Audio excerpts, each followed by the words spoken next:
semuanya, selamat datang di kurikulum berpusat pada siswa. Nah, di kelompok satu ini, kita akan membahas apa sih itu kurikulum yang berpusat pada siswa? Apa aja isinya, kita lihat ya. Nah, kurikulum berpusat kepada siswa adalah kurikulum yang berpusat kepada siswanya itu sendiri. Dan kurikulum ini merupakan pendekatan pendidikan yang menempatkan siswa loh sebagai pusat pembelajarannya.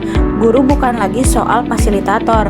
Fokusnya adalah mengakui dan mengakomodasi kebutuhan minat bakat siswa itu sendiri, serta gaya belajar individu siswa dengan cara memberikan mereka lebih banyak pilihan dan tanggung jawab atas pembelajaran yang mereka pilih sendiri.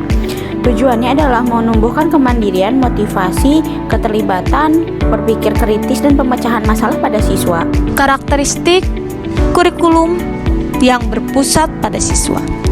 Siswa sebagai subjek aktif yang memiliki otonomi dalam pembelajaran, dan guru berperan sebagai fasilitator, pemilik materi pembelajaran yang adaptif dan fleksibel, serta penekanan pada eksplorasi, kolaborasi, juga umpan balik. Siswa sebagai subjek yang aktif, guru sebagai fasilitator, dan kurikulum adaptif dan fleksibel, fokus pada eksplorasi dan kolaborasi, pengembangan, kemandirian, dan otonomi. Itu merupakan karakteristik dari kurikulum yang berpusat pada siswa.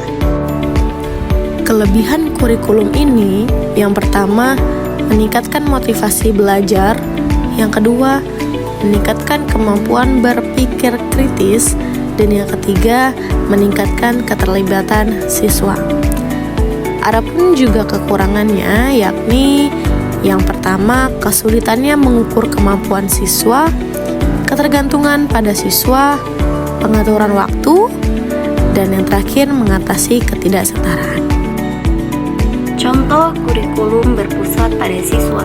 Yang pertama, ada pembelajaran berbasis proyek, yang mana bisa disebut juga dengan PJBL, Project Based Learning, metode pembelajaran yang melibatkan siswa secara aktif dalam proyek yang autentiknya bermakna untuk memecahkan masalah atau menjawab pertanyaan yang kompleks.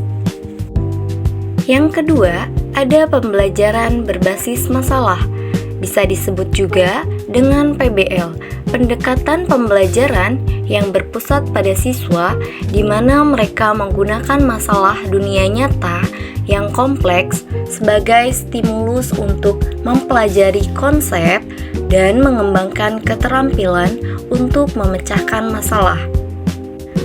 Dan yang terakhir, ada pembelajaran berbasis inquiry, yang mana metode pembelajaran yang menekankan pada proses berpikir kritis dan analitis siswa untuk mencari dan menemukan jawaban dari suatu masalah secara mandiri, bukan dengan menghafal fakta. Kelemahan dan kelebihan pada siswa. Kelebihan pada siswa, yang pertama, aktif, mandiri, dan kreatif. Yang kedua, pembelajaran lebih personalisasi. Yang ketiga, berpikir kritis. Adapun kekurangan pada siswa. Yang pertama, guru benar-benar fasilitator. Yang kedua, kelas kurang kondusif. Dan yang terakhir, sarana dan prasarana yang memadai. Nah, di sini juga Mimi mau ngejelasin ada kelemahan dan kelebihan pada guru. Di mana kelebihan pada guru?